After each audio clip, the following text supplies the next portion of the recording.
Well, the new name to this production is called Bukuminkum, means face forgotten. It was based on a lady that I know that was one of the founding members of Guypuŋura, who lives here in homeland.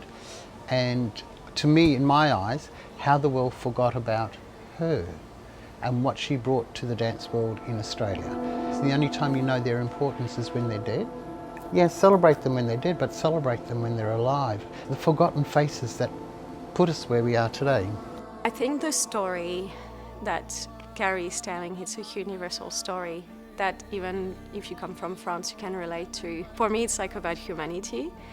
There may be other First Nations in other countries that do a similar thing, but no one else is doing that in Australia. And if he's the only one doing it in Australia, he's the only one doing it in the world.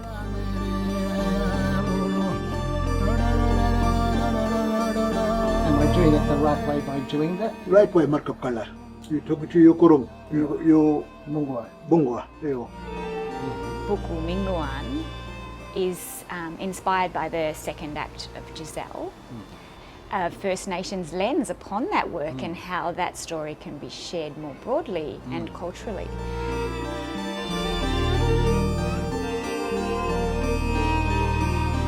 When people think about Australia, they're often thinking about Indigenous Australia. So it is time, actually, that we had an Indigenous Australian ballet. When I showed you that video of my next production, what you thought? You know, you're telling that story, what you saw? I was really interested and Yeah, but different way of doing it. yeah.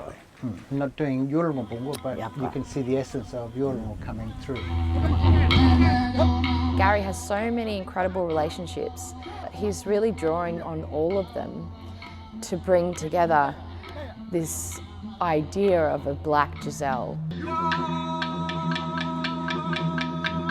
Galing ngayon movement yan ako ngalilini.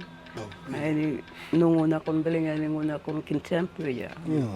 With Gary, I think that there is an opportunity to bring something that is uniquely Australian, an Australian Indigenous version of Giselle, back to Europe in this kind of repatriation, if you like, of the form of ballet, but with this Australian story, Australian Indigenous story attached to it. And I think that that's got serious potential for international audiences.